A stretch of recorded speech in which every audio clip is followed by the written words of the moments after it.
Hello guys and welcome back for another episode of Indie Impressions. My name is Nick and today we're going to be looking at Astroslugs. Yes, another game from the Game Dev Bundle. This one was one of probably my top 3. I actually didn't expect to like it quite as much as I ended up liking it, but let me show you what it's about. And I think what threw me off was the very strange use of toilet paper and slugs. Like, I wasn't really expecting that. Oh, I can't make it that long. That'll work. Yeah, I already had a save file, but I wanted to start fresh for you guys. So this is a slug ball, and that's me. Such a charming fellow. My task is to activate slug balls by filling them up with jelly, and use them to paint the ancient glyphs of their ancestors, because of course slugs have ancestors. It's a matching game, essentially. I mean, it seems complicated at first, but you know, as with any good puzzle game, the premise starts out very simple and builds upon itself, and I think this game does that quite successfully. So we're going to start it up by heading over to this area over here, and playing our first level. And that's how much energy we can collect. Okay, so +1, play. So, yeah, it'll start very easy. Hopefully I won't get too flustered. As you've probably seen, I'm not the best with puzzle games, but we'll just explain the premise. I'm thinking this is probably going to be a reasonably short episode, but we'll get the point across and play into probably the second area. So on the left here, written in toilet paper, is our chart of what we need to build.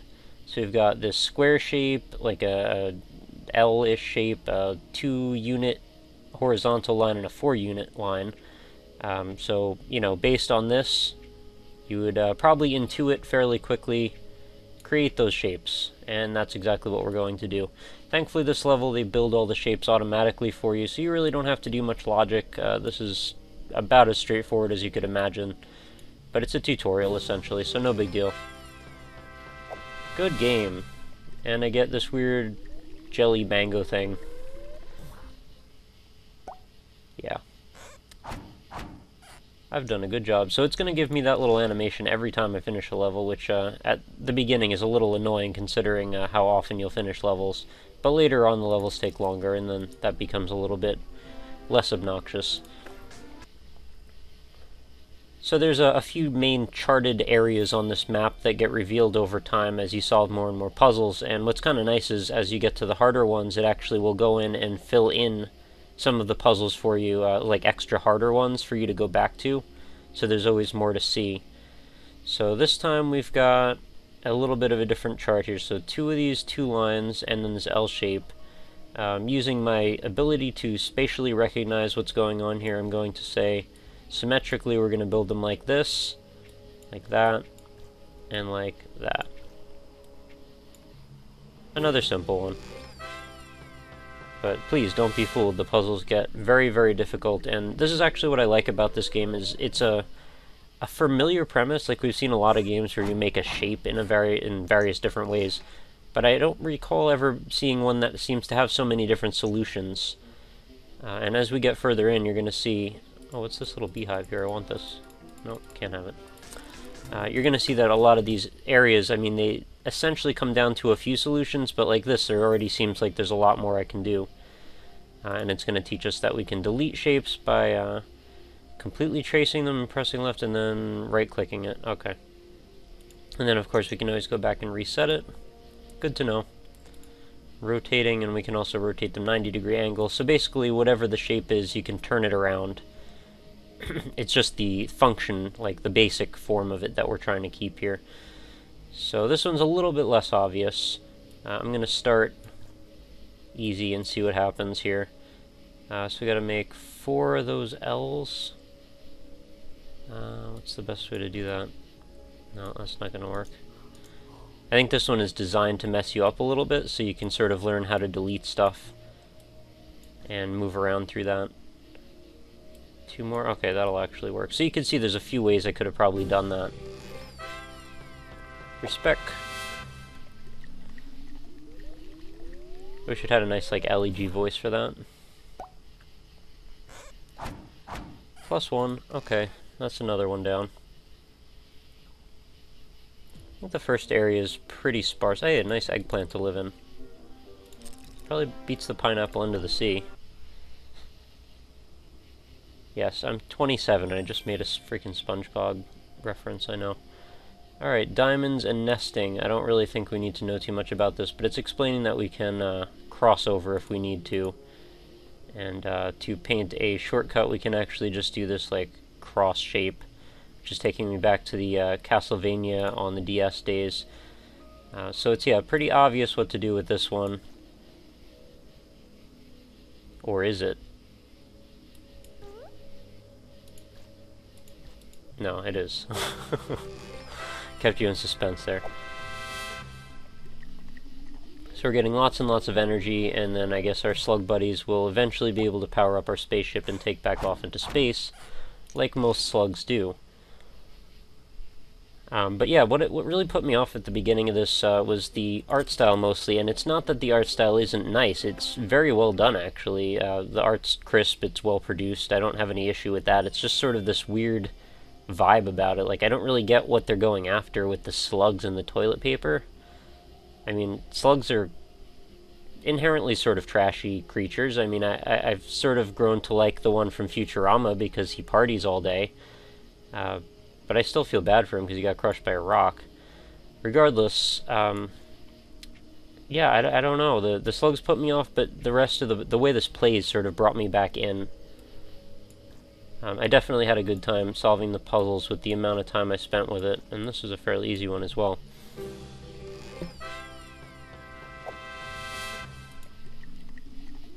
I really don't think we need this animation so many times. I don't think I can skip it either, actually. It's nice that I got +2, though, I guess.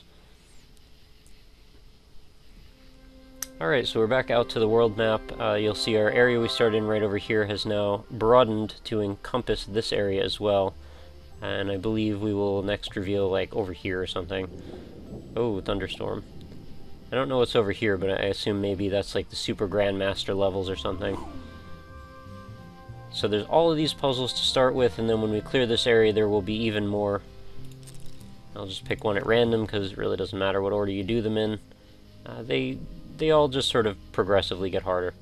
So we've got to do a couple of these guys. Okay, I think I kind of remember this. I played it up to the end of this one and a little bit into the next one, and then I went back before I started this over again. So, did I think I messed this up already? Oh no, this is 4 and a 1. Still easy. Marvelous.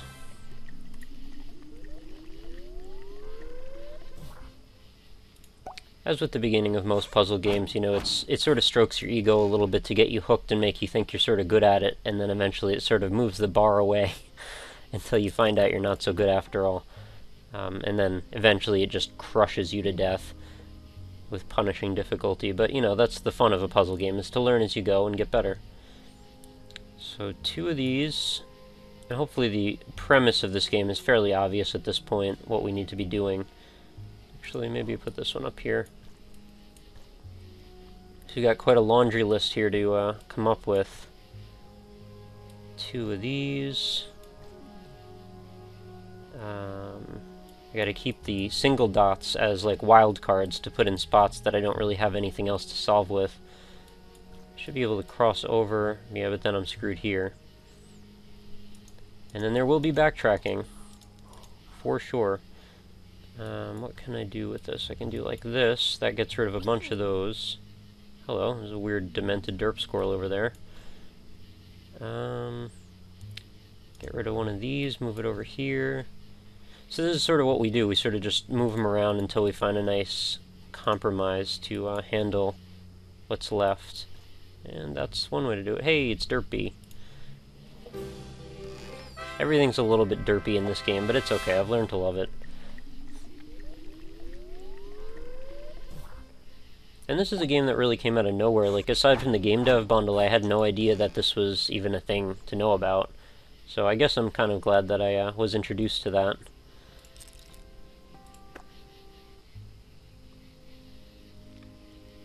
Alright, that's a lot of things to fit in this cube, isn't it? Let's see. Square, full size. That's got to go on one of these sides, of course. One of these guys. L shape. Oh, okay. It actually looked way more complicated than it was. GG. Sure we can't skip this? Oh, actually hitting escape made it speed up a little bit. Good to know. Should probably have tried that before. I'm so used to with some of these games, like you hit escape and it just freaking boots you out to the desktop, which is exactly what I want to avoid when I'm recording, so I sort of take precautions not to press that button unless I feel I need to, but, you know, this time, whatever. Alright, so we've got a bunch of squares to do. That's probably not a good position for those at all. Yeah, I should probably be focusing on the X shapes first. And then what? Do like that. Oh, but you know what? I don't have anywhere to put the squares. Alright, so I'm going to have to probably overlap. Because then I'm going to need to do squares and squares like that. And then I have... Oh, I don't have any single units, so that's going to make this a little trickier. So I thought I could do like this, and then I'd be done. But no, I still have this, so I got to figure out how to put these two next to each other. What about if I reorganize this so it's horizontal instead of vertical? Let's do... No, I'm still going to have single units. I can't do that. I got to move it over. What am I doing? That's not even a shape. Okay, this is it. Yeah, symmetrical stuff makes it a little easier.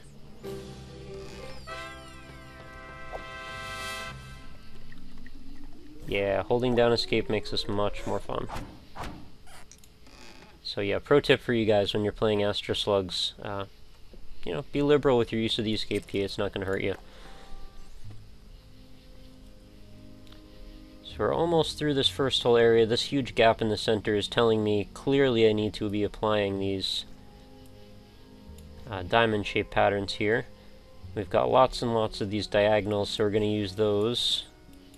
Try and keep it symmetrical again. So I've got two more of those. One of those. One of those, and two of those. Alright, I thought I was actually going to be having trouble by this point, but I guess I am still up to the task. And if you guys have seen me play puzzle games in the past on this show, you know I'm not usually amazing at them.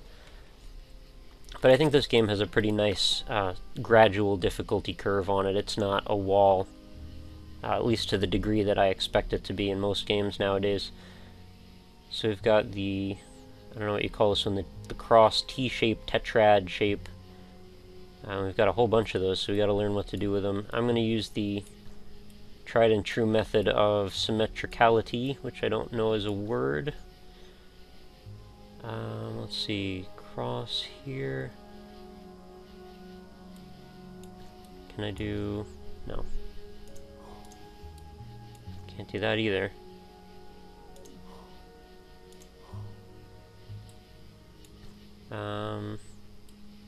Crap. Alright, maybe symmetricality is not the order of the day in this case. What if I do it like this? And then I can go like this. No, it's still going to leave me with the middle one. Not a lot of other options, I think. Oops. How about like this? I think I'm still setting, yeah, I'm setting up the same situation every single time.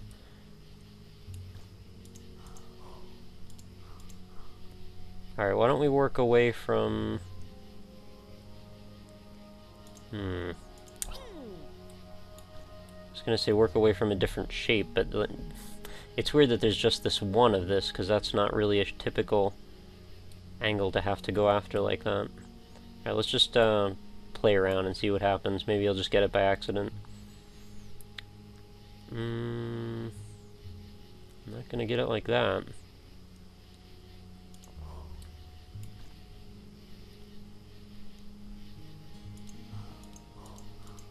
And I was just bragging 5 seconds ago about how I was doing so well, wasn't I? What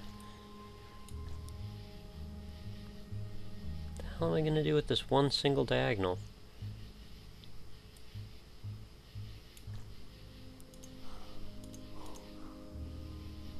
You know, I solved this before, but I don't remember what exactly I did.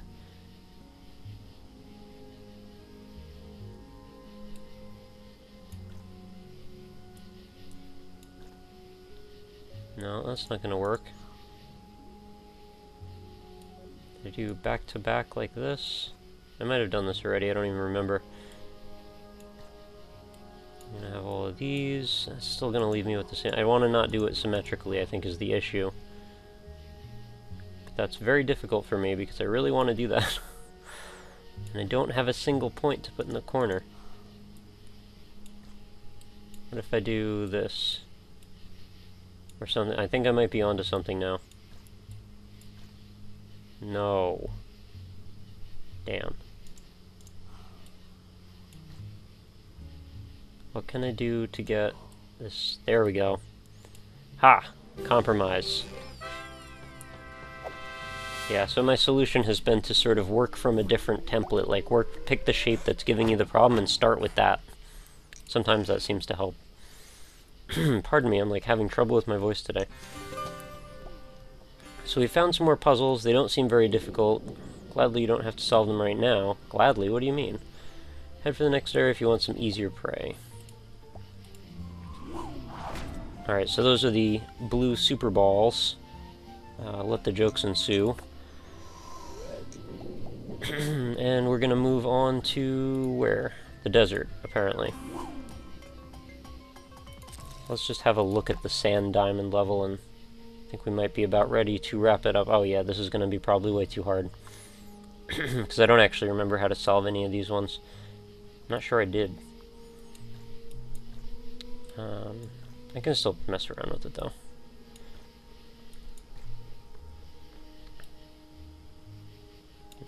That's not even a shape. What am I doing?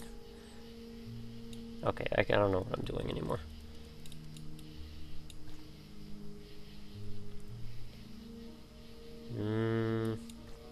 Two of those. Yeah, that's not gonna work. What if I move... No. See, I'm going to need more of these guys to make that work out. Alright, I think that will wrap us up then. So I think that's going to take a few minutes to figure out. So that has been a look at Astroslugs. I do recommend this one. A lot of fun, actually. Highly unexpected, but a good time. Good music, good graphics, good puzzles, clever. The only thing that threw me off, like I said before, was the art style, but that's grown on me, so I don't think I really have too many complaints at this point. Give it a shot. I will put the link in the description as always, and try it out for me. So, as always, also head over to facebook.com/indieimpressions where I post every night's video. Feel free to pass those on to your friends. If you've got a casual game lover that loves Bejeweled or something, I might recommend sharing this one with them in case they will fall in love with it and end up spending hours and hours on it. I know that's happened with a few other games.